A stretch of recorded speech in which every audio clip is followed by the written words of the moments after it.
I like my thumb. I need my thumb. I'm very attached to my thumb.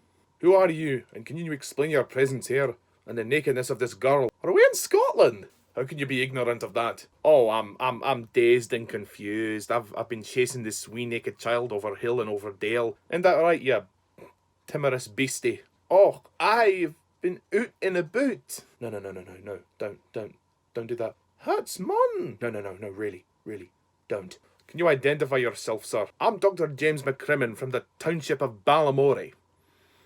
I seem to have my credentials misplaced. You're not, in fact, the same Dr. James McCrimmon who sung the song Careless Whisper, are you? I'm never gonna dance again. This guilty feet have got no rhythm. Though it's easy to pretend, I know you're not a fool. I should have known better than to cheat a friend and waste the chance that I've been given. So I'm never gonna dance again the way I danced with you. Oh no. I think you have me confused with another singer.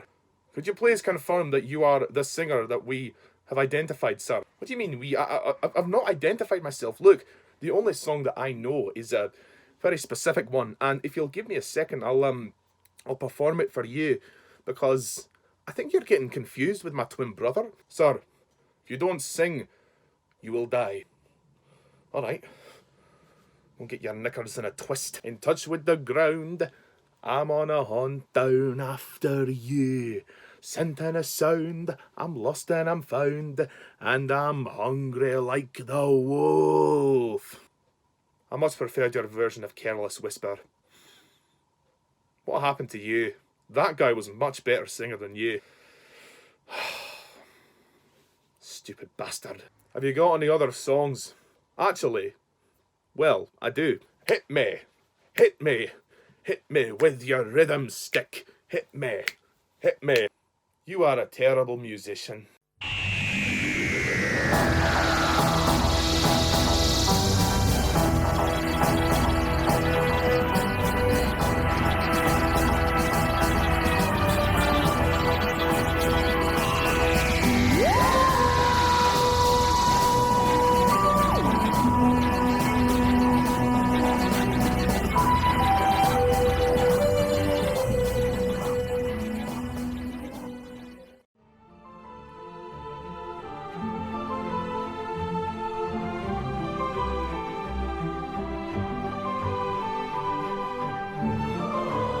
Hello everyone and welcome to my latest Doctor Who review, where today I review Tooth and Claw, starring David Tennant as the 10th Doctor. So, Tooth and Claw, this is the second episode of Series 2 of the new series of Doctor Who, and the basic plot is as follows.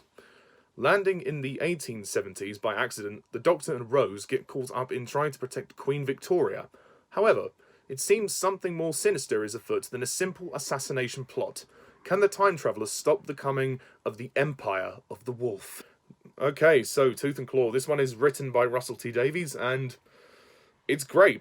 It's much better than New Earth. Oh yes. Tooth and Claw is an episode I've always admired. I've always really liked this one, because genuinely Tooth and Claw is scary. The plot isn't too complicated. It's just a classic kind of monster movie, essentially, done in 45 minutes. The scare factor is definitely there. When this episode first aired, I was 9 years old. I was terrified.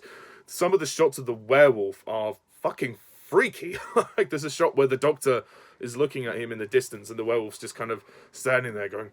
And I was like, oh my god. And when he, like, peeks his head around the corner, like... They directed it so well.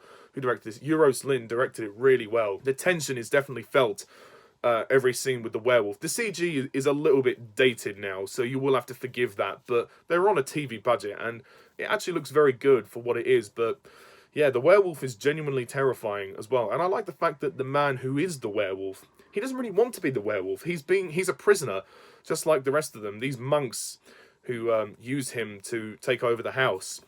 You know, I feel sorry for the guy. He just wants to go, like he wants to die, and at the end it's very sad actually when the Doctor does allow him to pass and allow him to die. He doesn't like turning into a werewolf. It's not something he enjoys. What's also interesting about this story is the fact that it features Queen Victoria, played brilliantly by Pauline Collins. Now, I believe that Pauline Collins did appear in Doctor Who before. I mean, correct me if I'm wrong, but I'm pretty sure she appeared in The Faceless Ones years ago with Patrick Troughton and Fraser Hines, and she played a love interest for Jamie, I believe. Pauline Collins plays Queen Victoria very, very well. She's very stern, she's quite serious, she's not in the mood for trouble, and she's actually kind of tough because she's taken measures to protect herself because people are potentially trying to assassinate her. And since she no longer has her husband around, she's had to take matters into her own hands. So she has a revolver, she's armed, and she doesn't really approve of Rose and the Doctor. I think it's incredibly interesting this time how we do come across a historical figure like Queen Victoria who doesn't actually approve of the Doctor. She doesn't really know who they are, but she just wants them to go. By the end of the story, she banishes them, and she decides to set up something which will become an important plot point, Torchwood. Queen Victoria sets up the Torchwood Institute to defend the Earth from alien threats, and I like the fact that it was done. And it's a relevant plot point that will be arced through in the end of the series. Like Russell T Davies will make reference to it again, and of course then there's the show Torchwood, which will the spin-off show, which will come later on. She says if this Doctor ever decides to return, then he should beware because Torchwood will be waiting. So yeah, clearly the Doctor didn't leave things on a good note with Queen Victoria. This is a great story as well. I like the idea of the plot, the fact that it's a trap inside a trap. That's the whole thing is a ploy to get Queen Victoria there so they can kill her, but also the fact is that Queen Victoria's husband and Sir Robert's father kind of knew what was going on, and they sort of planned a trap for the werewolf as well. I kind of like how those two things sort of coincide, and it's decent. It's nothing complicated as such, but it's certainly enough for you to go, ooh, that's intriguing, that's fun. The acting in the story is great. I've already mentioned Pauline Collins, but David Tennant is great in this story. What's interesting about this is the fact that for years and years and years, I naturally assumed that David Tennant was English because he plays the Doctor with an English accent. Although, it transpires that he's Scottish. And I thought to myself, hang on a minute. Like, for years, he was doing an amazing Scottish accent, but actually it's not too far off from his normal Scottish accent, which is quite ironic. So then that's when I realised, oh, David Tennant is doing an English accent. So it's funny how that surprises you. He's generally very funny in this one, and he's also very good in his scenes with Queen Victoria and also with Rose. You can sort of tell by this point that Rose and the Doctor are kind of falling in love. It's turning into a love story. But, you know, I don't mind it on this one occasion. Billie Piper is good as Rose. I like very much her appearance in this. Although they do reference that she's naked quite a lot of the time, because back in those days, obviously, women wore many more layers of clothing. Rose is only wearing like a shirt and a denim thing with like tights or leggings or whatever. So she's not as dressed as some of the others. I love the fact that Rose has this bet with the Doctor going where she wants the Queen to say, "I am not amused," and the Doctor doesn't think she'll be able to do it. And in the end, obviously, it works.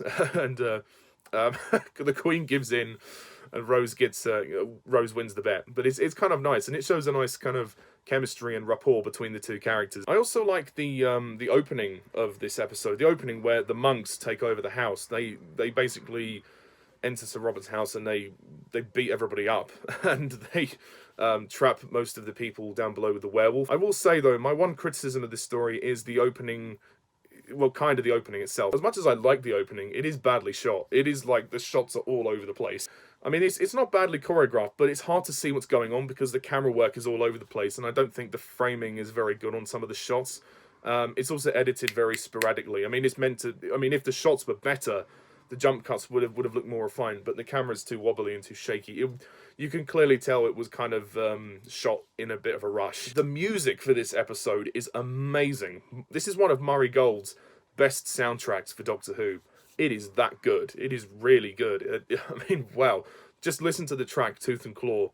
Amazing. And I like the setting of Scotland as well. It's a very nice place to be. I mean, the whole episode feels very secluded, and when we do get to the meat of the story, it is quite atmospheric when the werewolf is chasing them all around the house. It's pretty scary in places. I also like the character of Sir Robert. He owns the house. He's quite a decent character, and his sacrifice at the end of the story is quite powerful. He dies saving the Doctor and the Queen and Rose, which is powerful. And then he also has a wife, Isabel, who doesn't really feature that much in the story, but, you know, she's there. I suppose it's to make his demise slightly more tragic. And there's also Captain Reynolds, I think his name is, the captain who gets killed, and the one who interrogates the Doctor in the beginning of the story.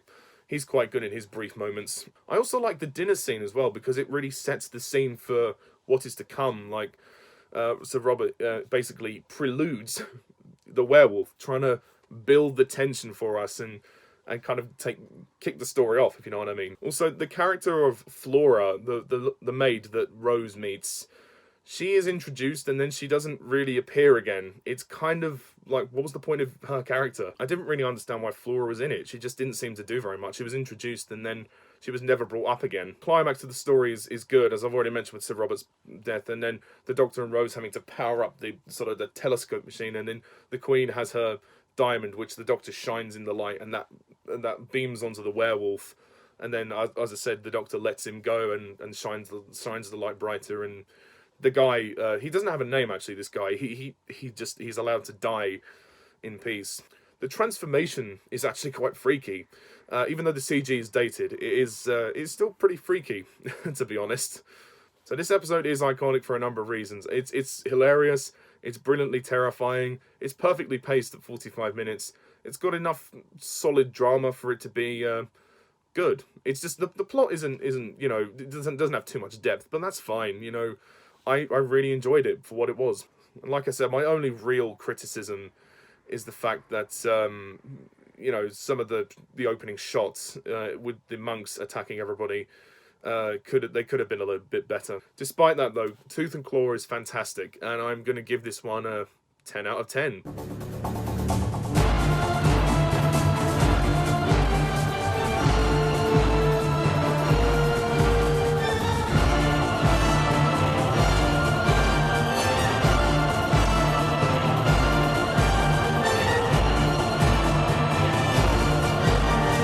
Might be a bit generous, but you know what?